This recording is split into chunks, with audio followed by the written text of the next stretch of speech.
ಪಹಲ್ಗಾಮ್ನಲ್ಲಿ ನಡೆದ ಭಯೋತ್ಪಾದಕ ದಾಳಿಗೆ ಪಾಕಿಸ್ತಾನ ಈಗ ಸಾಕ್ಷಿ ಕೇಳ್ತಾ ಇದ್ದಾರೆ. ನಮಗೂ ಹಿಂದೂಗಳ ನರಮೇಧಕ್ಕೂ ಯಾವುದೇ ಸಂಬಂಧ ಇಲ್ಲ, ನಿಮ್ಮ ಹತ್ರ ಏನಾದರೂ ಸಾಕ್ಷಿ ಪುರಾವೆಗಳಿದ್ದರೆ ಕೊಡಿ ಅಂತ ಪಾಕ್ ಪ್ರಧಾನಿ ಶರೀಫ್ ಅವರು ಕೇಳಿದ್ದಾರೆ.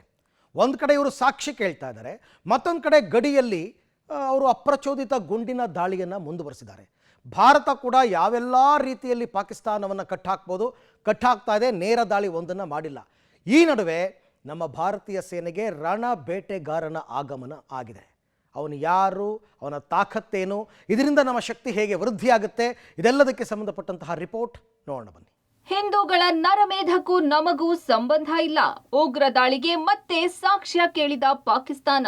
ಪಹಲ್ಗಾಮ್ನಲ್ಲಿ ನಡೆದ ಭಯೋತ್ಪಾದಕ ದಾಳಿಗೂ ನಮಗೂ ಸಂಬಂಧವೇ ಇಲ್ಲ, ನಾವು ಭಯೋತ್ಪಾದಕರಿಗೆ ಬೆಂಬಲ ನೀಡಿಲ್ಲ ಅಂತ ಪಾಕ್ ಪ್ರಧಾನಿ ಶಹಬಾಜ್ ಶರೀಫ್ ಹೇಳಿದ್ದಾರೆ.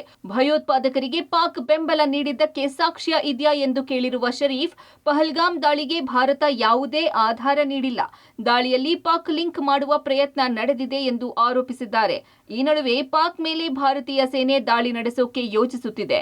ಪಾಕ್ಗೆ ಸಿಂಧೂ ನದಿ ನೀರಿಗೆ ಅಡ್ಡಿಪಡಿಸಿದ್ರೆ ಸುಮ್ಮನಿರಲ್ಲ, ಪರಮಾಣು ದಾಳಿ ಮಾಡಬೇಕಾಗುತ್ತದೆ ಅಂತ ಪಾಕ್ ರಾಜತಾಂತ್ರಿಕ ಮುಹಮ್ಮದ್ ಖಾಲಿದ್ ಜಮಾಲಿ ಬೆದರಿಕೆ ಹಾಕಿದ್ದಾನೆ. ಮತ್ತೊಂದೆಡೆ ಭಾರತದೊಂದಿಗೆ ಯುದ್ಧ ನಡೆದರೆ ಇಂಗ್ಲೆಂಡ್ಗೆ ಹೋಗುತ್ತೇನೆ ಅಂತ ಪಾಕ್ ಸಂಸದ ಶೇರ್ ಅಫ್ಜಲ್ ಖಾನ್ ಮಾರುವತ್ ಹೇಳಿದ್ದಾನೆ. ಯುದ್ಧ ನಡೆಯದಂತೆ ಮೋದಿಗೆ ಮನವೊಲಿಸ್ತೀರಾ ಎಂಬ ಪ್ರಶ್ನೆಗೆ ಮೋದಿ ಅವರೇನು ನಮ್ಮ ಚಿಕ್ಕಮ್ಮನ ಮಗನ ಎಂದಿದ್ದು ಇದು ಹಾಸ್ಯಾಸ್ಪದವಾಗಿ ಟ್ರೋಲ್ ಆಗ್ತಿದೆ. ಇನ್ನು ಯುದ್ಧದ ಭೀತಿಯಲ್ಲಿರುವ ಪಾಕ್ ನಾಳೆ ಸಂಜೆ 5 ಗಂಟೆಗೆ ವಿಶೇಷ ಅಧಿವೇಶನ ಕರೆದಿದೆ. ಪ್ರಸ್ತುತ ಬೆಳವಣಿಗೆ, ಯುದ್ಧ ತಯಾರಿಗಳ ಚರ್ಚೆ ನಡೆಯುವ ಸಾಧ್ಯತೆ ಇದೆ. ಈ ನಡುವೆ ಯುದ್ಧದ ಭೀತಿಯಲ್ಲಿರುವ ಪಾಕಿಸ್ತಾನ ಸೇನೆಯಿಂದ ಅಬ್ದಾಲಿ ಕ್ಷಿಪಣಿ ಪರೀಕ್ಷೆ ನಡೆದಿದೆ. ದೆಹಲಿ ಮತ್ತು ಲಾಹೋರ್ ನಡುವೆ 409 ಕಿಲೋಮೀಟರ್ ಅಂತರದಲ್ಲಿ ಪಾಕ್ ಕ್ಷಿಪಣಿ ಪರೀಕ್ಷೆ ನಡೆಸಿದೆ. ಈ ನಡುವೆ ಪಾಕಿಸ್ತಾನಕ್ಕೆ ಬೇಹುಗಾರಿಕೆ ಮಾಡುತ್ತಿದ್ದ ಶಂಕೆ ಮೇಲೆ ಪಂಜಾಬ್ನ ಅಮೃತಸರದಲ್ಲಿ 2 ಶಂಕಿತರನ್ನು ಬಂಧಿಸಲಾಗಿದೆ.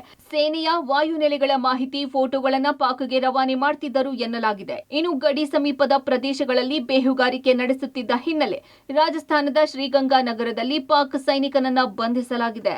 ಭಾರತೀಯ ಸೇನೆಗೆ ರಷ್ಯಾ ರಣಬೇಟೆಗಾರ.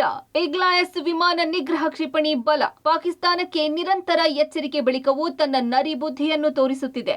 ಸತತ 10ನೇ ದಿನವೂ ಕದನ ವಿರಾಮ ಉಲ್ಲಂಘನೆ ಮಾಡಿದ್ದು ಅಪ್ರಚೋದಿತ ಗುಂಡಿನ ದಾಳಿ ನಡೆಸಿದೆ. ಇದಕ್ಕೆ ಭಾರತೀಯ ಸೇನೆಯಿಂದ ತಕ್ಕ ಪ್ರತ್ಯುತ್ತರ ನೀಡಿದೆ. ಇದೆಲ್ಲದರ ನಡುವೆ ಭಾರತಕ್ಕೆ ಮಗದೊಂದು ರಣ ಬೇಟೆಗಾರನ ಆಗಮನವಾಗಿದೆ. ರಷ್ಯಾದಿಂದ ಇಗ್ಲಾಯಸ್ ವಿಮಾನ ನಿಗ್ರಹ ಕ್ಷಿಪಣಿಗಳನ್ನ ಭಾರತ ಪಡೆದುಕೊಂಡಿದೆ.